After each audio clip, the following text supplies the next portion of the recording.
Boa tarde, doutores. Muito boa tarde, doutora Ângela Moura. Boa tarde, Graça. É um prazer estar com você e com seus ouvintes. Doutora Ângela Moura, fisioterapeuta, osteopata, doutora em osteopatia, com aperfeiçoamento no Centro Médico Cirúrgico de Readaptação de Lyon, na França. O consultório dela fica na Ilha do Leite e o telefone, não mais? É na Ilha do Leite ainda, mas mudou o endereço. É Rua Desembargador Antônio Guimarães 111, e pode dar meu celular. Que é o 99974-3704. Exato. E o endereço estava certo aqui, sabia? Já? Antônio Guimarães 111. É isso. Meu produtor é Marcelo Barreto. Tá correto aqui. O meu outro convidado é o doutor Eduardo Caraciolo. Boa tarde, doutor Eduardo. Boa tarde. O doutor Eduardo, ele é ortopedista e traumatologista, especialista em cirurgia da coluna vertebral. Ele atende no ITORC, no Hospital Santa Joana e no Hospital Jaime da Fonte. É onde mais, doutor?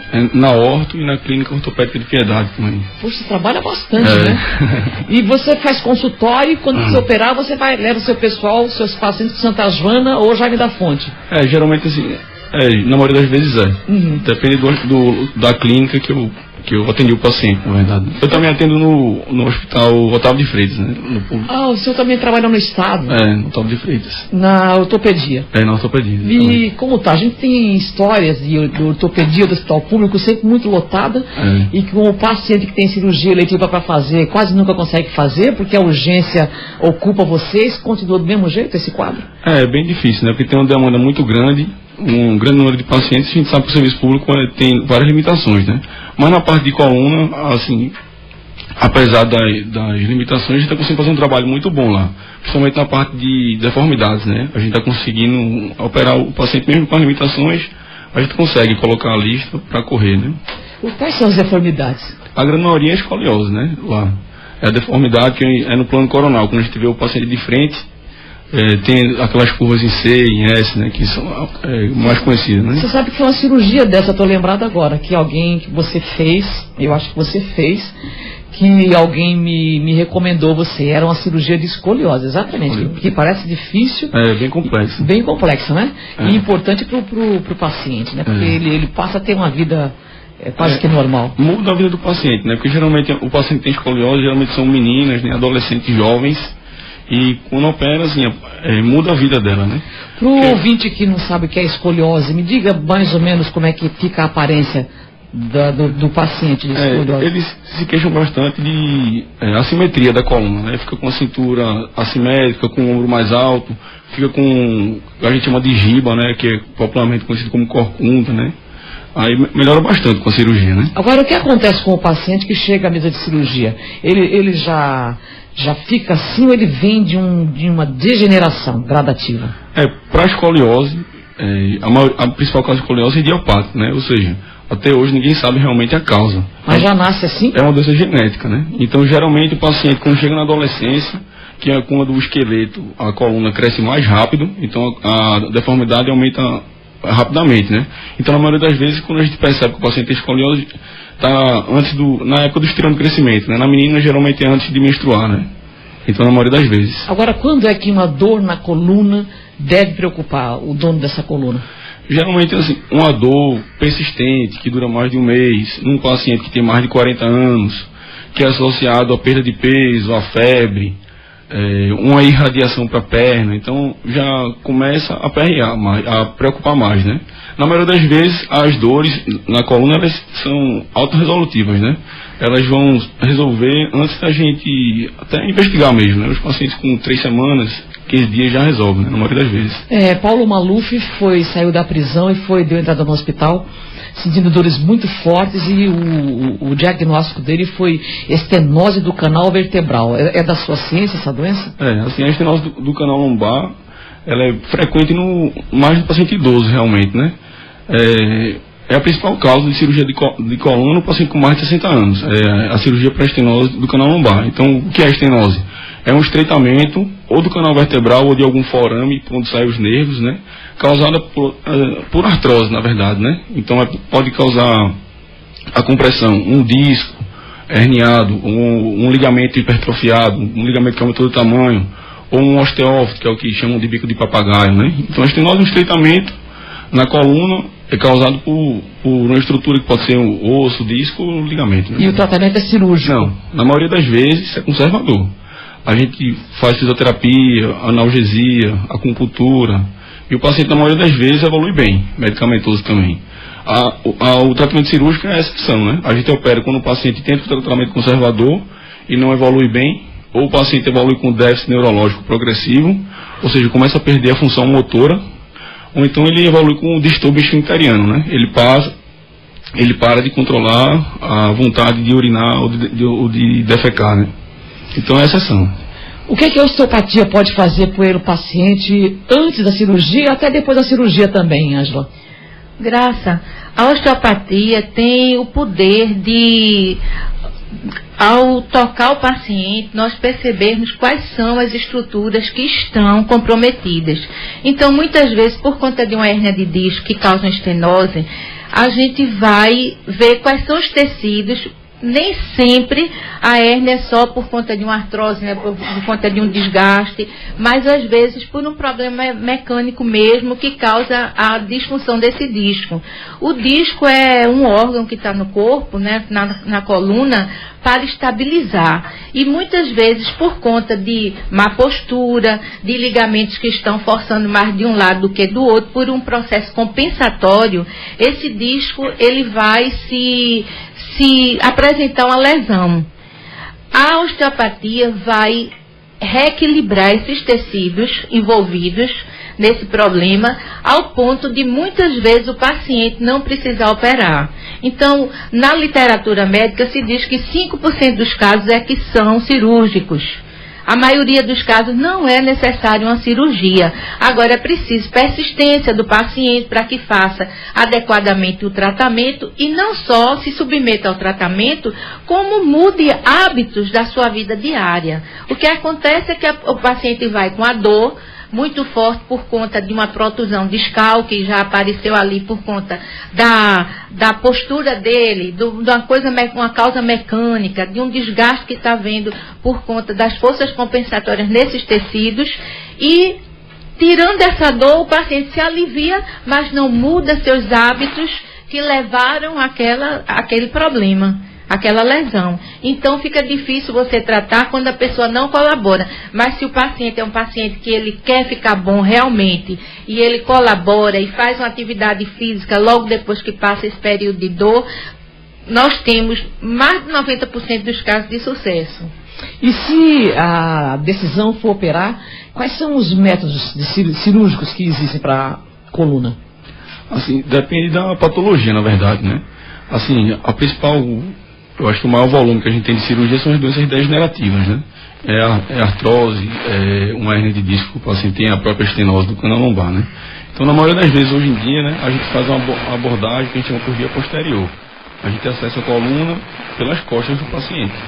O paciente fica deitado, né, de barriga para baixo, e a gente faz a incisão no nível, né? Na maioria das vezes, as cirurgias de coluna são só descompressivas, né? É só tirar o que está comprimindo o tecido nervoso. No caso, se precisar tirar estruturas em grande quantidade, ou então um paciente já tiver uma instabilidade da coluna, então nesse caso a gente precisa fixar, né? A gente então usa o material de síntese, né? Os parafusos, que hoje em dia são usados, né?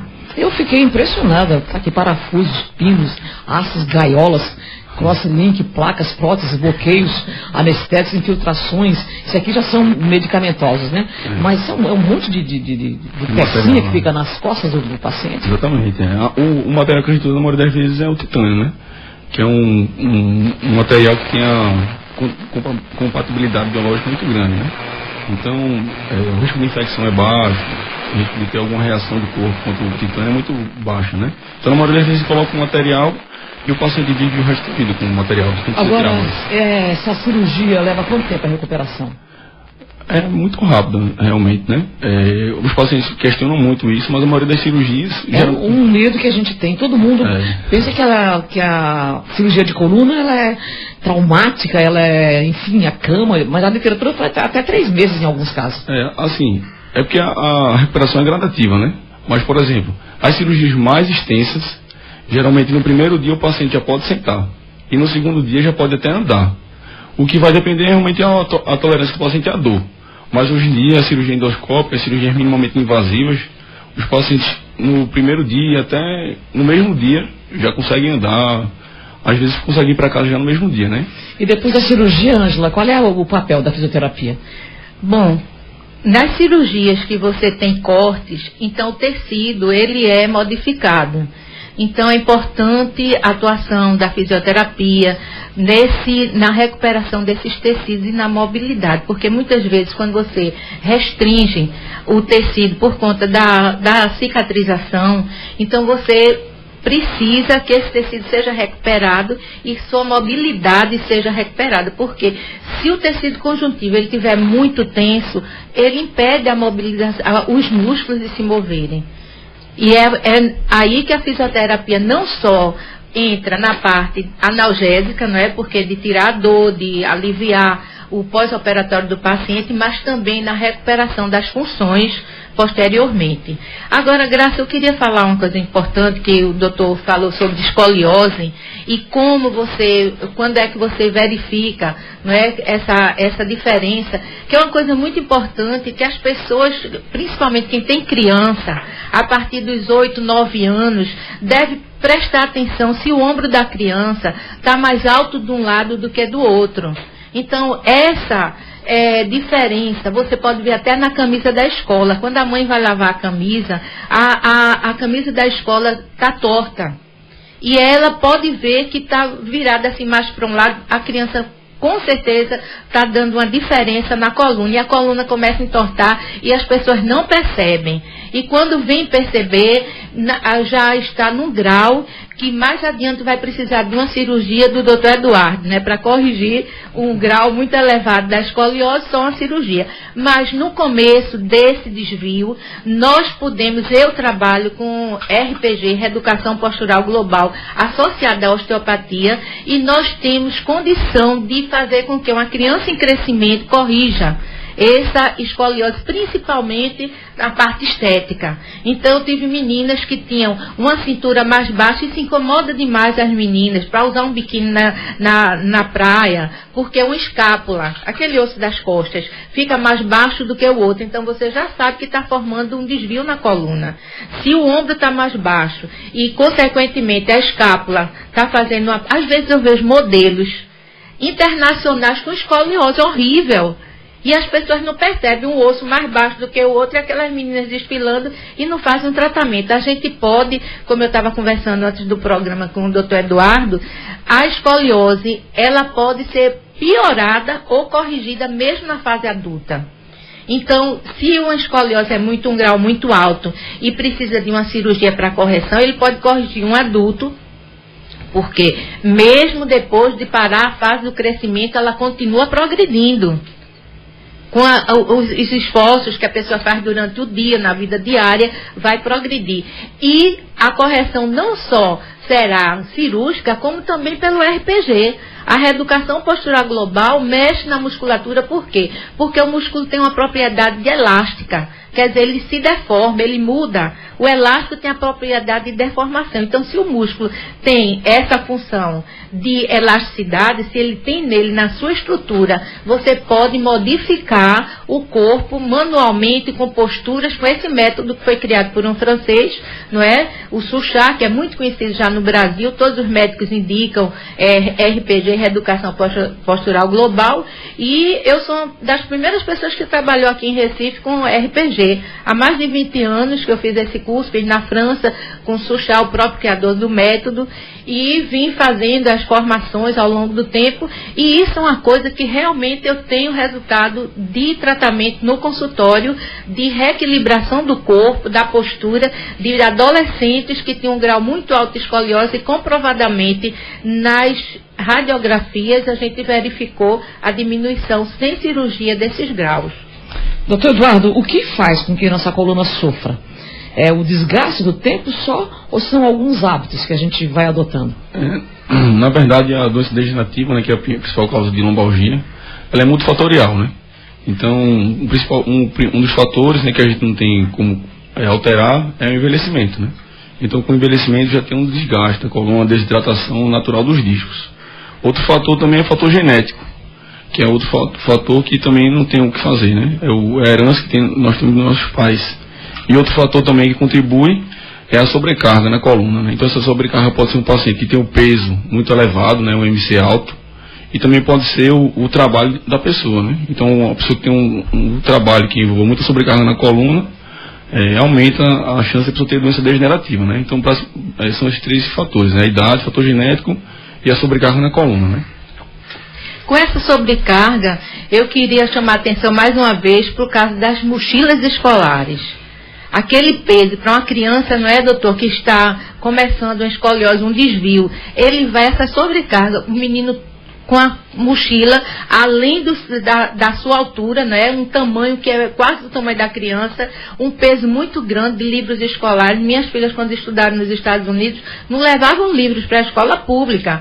Lá na escola tinha todos os livros, elas levavam uma folha para fazer a tarefa em casa, e os livros estavam na escola. Tinha uma biblioteca enorme e era consultado e feito todos os trabalhos lá. Mas aqui, infelizmente, as crianças saem com todos os livros que vão ser usados na escola diariamente. Aquelas mochilas são terríveis. Não, e as bancas das escolas também. Essas bancas que tem do lado, né, lateral, que faz com que a criança em desenvolvimento fique com a postura errada para escrever o dia inteiro, é uma carga, uma sobrecarga que faz com que a coluna se desvie lateralmente e forme a escoliose. Eu vou fazer uma pausa e volto já já. Não vou fazer pausa não, vou continuar. Doutor Eduardo, deixa eu falar das patologias. O senhor falou que no Otávio de Freitas faz principalmente problemas de deformação, deformidade. São pessoas que nasceram assim. Não, a maioria é pessoa que a escoliose apareceu, né, no seu desenvolvimento. Sim, e a maioria é escoliose? A maioria é escoliose. E no particular? No particular, a gente, assim, o paciente que a gente tem mais contato realmente hoje em dia é de doença degenerativa, né? O que são? São muitas doenças degenerativas? Como o bico de papagaio? Exatamente. A estenose, né, a hérnia de disco, a lombalgia mesmo, né? A doença degenerativa acho que é a maior principal causa, né, de dor lombar no paciente, né? É o que a gente tem mais contato. No Otávio de Freitas, o que a gente opera mais realmente são deformidades e o principal é a escoliose, né? E acidentes? O trauma é uma causa importante de dor lombar, né? De dor na coluna em geral, mas a maioria das vezes o tratamento não é cirúrgico, né? A maioria das fraturas da coluna a gente trata conservadoramente, com uso de coletes, repouso e analgésico. O tratamento cirúrgico também é uma exceção, né? Alguém chega, por exemplo, em acidente, chega a quebrar a coluna? Chega, é muito frequente. E aí faz o que para emendar? O Otávio de Freitas não é referência, né? A referência do Estado em trauma na coluna é o Hospital da Restauração. Então lá no Otávio é incomum a gente atender uma fratura da coluna. Mas se o caso for cirúrgico, aí a gente vai ver, né? Onde na coluna está instável, onde na coluna está com compressão. Então, dependendo se é na parte anterior ou na parte posterior da coluna, a gente faz uma abordagem ou pela via anterior, né, pela frente, ou pode ser pelo pescoço do paciente, ou pelo tórax ou pelo abdômen. Ou então, se as estruturas lesadas estiverem atrás da coluna, a gente faz uma abordagem por via posterior.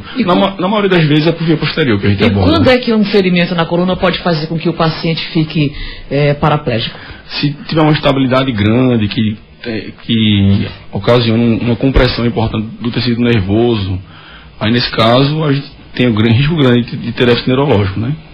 Vou fazer uma pausa agora sim, volto daqui a pouquinho. Agora são 3h26.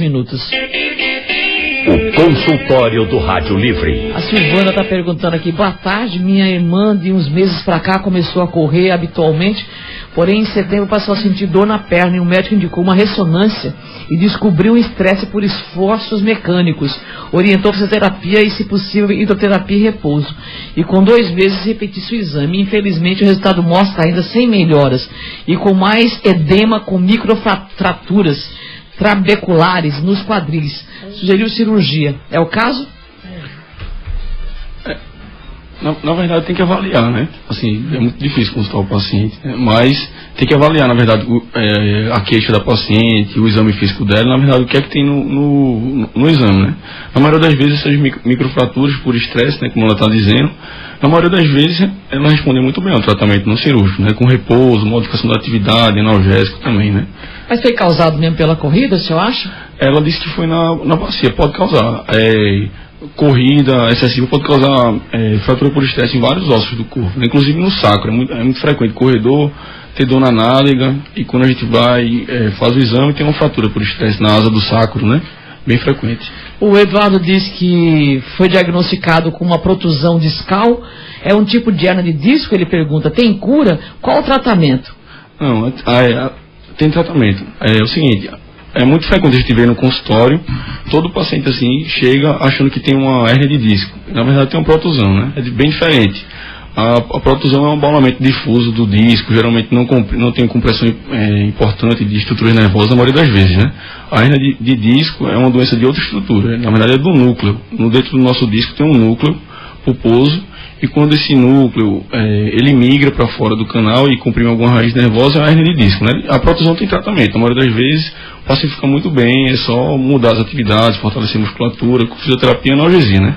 Na maioria das vezes. Analgesia é o quê? O medicamento para passar a dor. São medicamentos. Mas que é oral ou é injetável? Pode ser oral, pode ser injetável, né? Na maioria, tem várias classes de medicamentos, né? Os analgésicos, anti-inflamatórios, relaxantes musculares, corticoides, analgésicos opioides, tem várias medicações diferentes. Anti-inflamatórios, tem paciente que faz automedicação, a maioria toma anti-inflamatório. Isso pode trazer algum problema para isso? Pode, vários, né? Geralmente anti-inflamatório você deve usar por curtos períodos de tempo, né?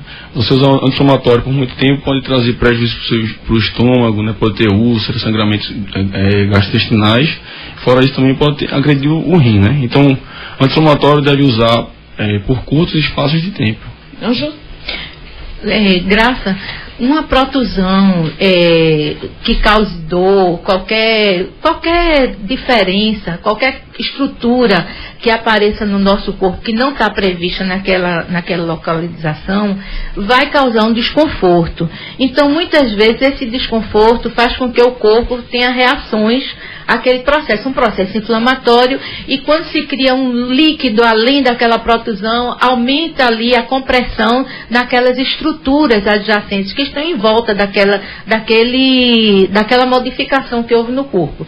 Então, como é que a osteopatia vai fazer? Vai fazer com que esses músculos, esses tecidos, esses ligamentos, todas essas estruturas que estão envolvidas naquela dor, eles sejam reorganizados de forma que o corpo reaja, e dentro do nosso corpo existe todos os analgésicos, todas as substâncias necessárias para o seu bom funcionamento. Basta que esse corpo entre em equilíbrio. Então, uma reequilibração dessas estruturas através de alguns movimentos e de algumas técnicas manuais que, utilizadas pela osteopatia, vão não só aliviar a dor do paciente, como fazer com que a circulação melhore naquele local e o próprio corpo reaja a esse processo inflamatório naturalmente. Então me diga se isso resolve o caso do Marcos. Ele fala assim: tenho 58 anos, sou fumante, tenho dores no braço esquerdo quando tento levantar. Dizem que é bursite. O que devo fazer para passar essa dor? Bom, se ele já tem um diagnóstico, não é? Que não seja cirúrgico, porque às vezes a pessoa pensa que tem uma bursite, pensa que tem um processo de uma tendinite, e às vezes tem uma ruptura de tendão e que precisa realmente de uma cirurgia. Precisa da ação do médico cirurgião. Então, o diagnóstico exato é muito importante para o tratamento. Se o diagnóstico for só uma bursite, um processo inflamatório, ele pode tratar com fisioterapia, com analgesia dos processos dos equipamentos físicos, com gelo, com calor, com esses recursos, ele pode tratar o processo inflamatório, e com alguns movimentos suaves da osteopatia, ele pode liberar essa dor e se recuperar. Então, tem muitos casos de problemas de ombro que foram recuperados no consultório, até de ombro congelado, que o médico deu assim, não sei quanto tempo, mas cada caso é um caso. Cada corpo reage de uma forma. E também a persistência, a maneira que o paciente também se comporta, vai também influenciar nessa recuperação. Mas já como tratar essa bursite dentro da osteopatia. Vou fazer uma pausa e volto já com o telefone aberto. O consultório de graça. Faça sua consulta. Ligue 3421-3148. Rádio Jornal. Almeida pergunta para o doutor Eduardo, ele disse que teve uma fratura no colo do rádio esquerdo há 2 meses e domingo passado, ao ir na UPA, o ortopedista falou que estava tudo bem, mas que eu teria dor o resto da vida. Esse não é o melhor tratamento, na verdade, né? O objetivo do tratamento, na verdade, é aliviar a dor do paciente, né? O principal. Então, tem que avaliar realmente a radiografia, se tem algum desvio, se tem necessidade de tratamento cirúrgico ou não. Porque se ele indicou o tratamento não cirúrgico, conservador, então é esperar que o paciente não evolua com dor, né? Se ele já disse que ele vai evoluir com dor, mas tem alguma coisa que não está batendo aí, né? O Eduardo diz que minha esposa fez uma cirurgia de hérnia de disco que estava comprimindo o nervo ciático. Ele falou asiático. Hoje estou com 3 meses de cirurgia e ainda sinto os mesmos sintomas, como dormência na perna e dores. Ainda estou em repouso. O que devo fazer? 3 meses é pouco? 3 meses está bem recente, né? Na verdade, com 3 meses é quando o paciente volta a algumas atividades com exercício mais intenso, né? Com 3 meses. Às vezes a dormência, né, que é a parestesia, ela demora bastante para melhorar, né? Algumas vezes nem melhora, né? Mas pode durar até 6 meses, 1 ano, né? Tem que avaliar, na verdade, a dor dele, que nível está, né? Se teve um alívio, para reavaliar pelo médico, né? Talvez precise fazer fisioterapia, né? Continuar, ou então até reabordar, né? Dependendo do nível de dor, né? Se está maior ou menor. É fácil conseguir fisioterapia no estado, Ângela? Não é fácil não, Graça. Apesar de que tem agora as UPAs, tem muitos serviços sendo oferecidos, mas a quantidade de pessoas com problemas e que necessitam de fisioterapia é tão grande que os postos da prefeitura, do estado, são insuficientes para atender toda a população. Realmente as pessoas têm dificuldade e eu recomendo que pratiquem exercícios antes de chegar a uma lesão, a precisar realmente, por conta de desgaste, de falta de exercício, de estar parado demais em casa, para precisar de recuperação, porque é difícil. Agora eu queria também dizer, Graça, que nesse caso de cirurgia de hérnia de disco, como esse paciente está referindo aí, às vezes acontece que a hérnia não é a causa do problema, ela é uma consequência. Então a hérnia surge por conta de um desgaste, por conta de uma má postura, por conta de estruturas, de uma artrose e uma série de coisas que o médico tira aquela consequência, mas não é a causa da doença, e às vezes a pessoa retorna com outra hérnia. Muitas vezes o paciente é operado 2, 3 vezes. Por quê? Porque a causa não foi resolvida. Então, muitas vezes, uma causa mecânica, uma causa de desequilíbrio na estrutura muscular da pessoa, nos ligamentos, por conta de má postura, ou por conta de problemas emocionais que contraem, que modificam o tônus da musculatura da pessoa, a pessoa forma alguns problemas e não corrige a causa. Então, a consequência, o médico tira ali, por hora vai ficar um tempo, e às vezes volta. Porque o problema não foi resolvido na sua essência. Boa tarde, Amara. Boa tarde, Graça. Pois não, Amara. Ô, Graça, eu tenho hérnia de disco, pessoal. Aí eu aguento as dores, porque eu sou um ser humano que eu não gosto de tomar comprimido. Remédio nenhum, entendeu? Aí a hérnia de disco só se cura através da cirurgia. Eu também tenho horror de cirurgia. Obrigada. Então a Amara vai continuar sentindo as dores, né? Ela não toma remédio nem quer fazer cirurgia. Não, mas ela pode fazer alongamentos e essa hérnia se acomodar. Ela pode usar gelo e passar essa dor.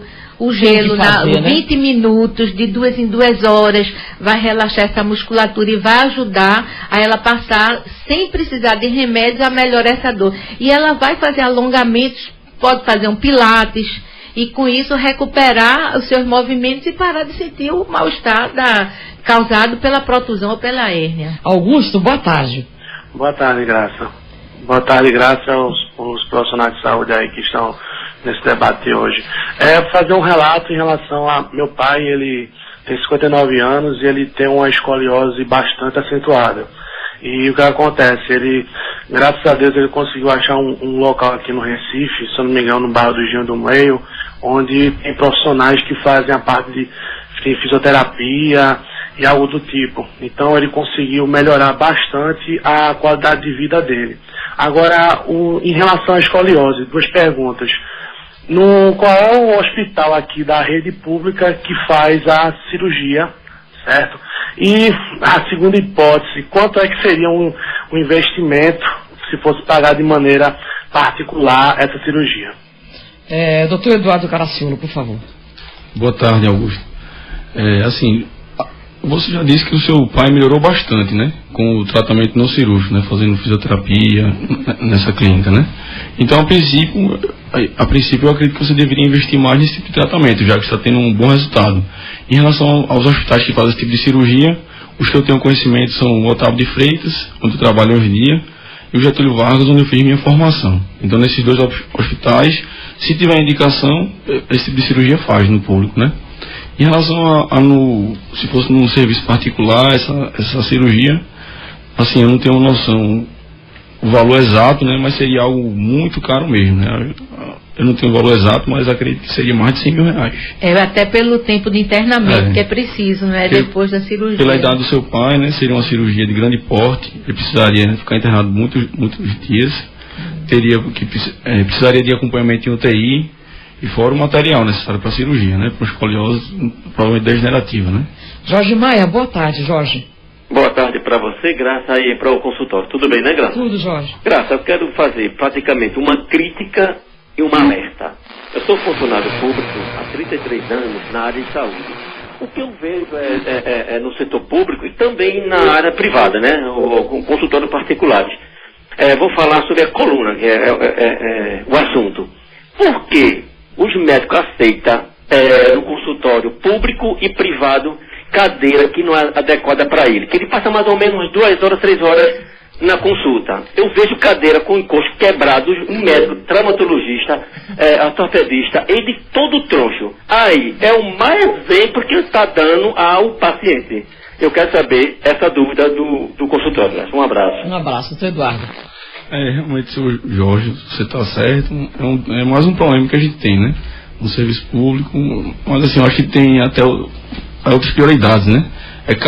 Assim, nosso serviço público tem carência em várias coisas, né? Várias coisas. Assim, até alguns absurdos. Mas é mais um problema, na verdade, né? Que tem que combater, né? Realmente. Vou fazer uma pausa e volto já com o telefone aberto. Agora são 3 horas e 45 minutos. O consultório de graça. Faça sua consulta. Ligue 3421-3148. Rádio Jornal. Boa tarde, Andrade. Boa tarde, querida Graça.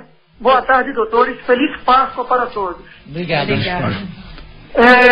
Eu trabalho muito tempo sentado, tá? Eu tenho uma sucatazinha, trabalho muito tempo sentado desmanchando as coisas que eu compro aqui. Uma época dessa aí eu estava sentindo muita dor na coluna. Só que eu sentava com a carteira no bolso.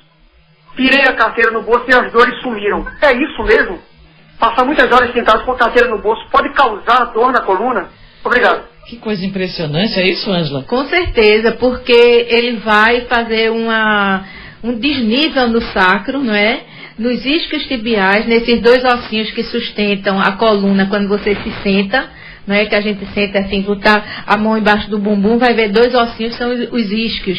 Então, essa carteira fazia com que a bacia dele, a pelvis, ficasse desnivelada. E a dor é muito grande em consequência disso. Eu tenho paciente que viajou de carro com a carteira no bolso, dirigindo, e quando chegou não pôde andar. Porque deu um desequilíbrio na pelvis e ele teve uma dor ciática muito grande por conta desse desequilíbrio. É um problema essa história de homem usar carteira no bolso e trás da calça. João Martins, boa tarde, João. Boa tarde, graças a todos, saúde e paz. Doutores, eu quero dar uma posição dos senhores. Agora há pouco eu tive uma dor nas nádegas, descendo pela perna, passando pela panturrilha, indo até o peito do pé, deixando tudo dormir. Fui para o ortopedista, ele passou uma ressonância, acusou minha última vértebra lá embaixo, o disco está saindo, está quase caindo, está pressionando o nervo ciático e empurrando a medula. É uma dor que infilia, eu nunca vi um disco doer tanto assim na minha vida.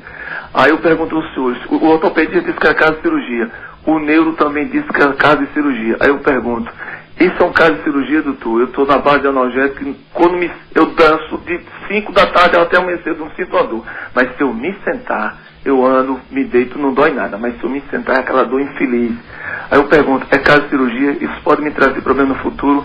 Um amigo fez uma cirurgia dessa, ele ficou impotente. É verdade, doutor? E outros casos que podem me trazer com esse nível que está saindo, ele está mais pro lado esquerdo, me deixando a perna direita toda. Eu ando tudo, o pé está dormente agora nesse momento, mas faço tudo com a perna. Mas qual o problema que eu posso ter? É um caso de cirurgia? Me responda, doutor, que eu estou aqui há 2 filhinhos, doutor. Boa tarde. Boa tarde. Bom, seu João, se o senhor tentou tratar já de forma não cirúrgica, com fisioterapia, analgesia, não teve um bom resultado, ou então está evoluindo com algum déficit neurológico, né, ou perda de força nos membros inferiores, ou então sem conseguir controlar a urina e as fezes, ter o controle do esfíncter, provavelmente então é um caso de cirurgia, né? Assim, o risco neurológico, o risco de impotência é pequeno, mas existe. Se uma compressão persistente e for realmente uma hernia com compressão importante, pode evoluir com disfunção erétil, né? Tanto se operando ou não. Jaziel, boa tarde. Jaziel na linha 3. Oi, Jaziel. Alô? Pois não, Jaziel? A ligação tá boa, Graça? Tá ótima. Graça, veja bem. Eu acho que... Eu vou defender os médicos agora do Estado, veja bem. Eu tenho certeza que se o Estado também oferecesse uma cadeira boa, tipo essa que está aí no estúdio, eu garanto que o médico também não ia sentar de forma errada. Até porque também, eu acho que o assento também ajuda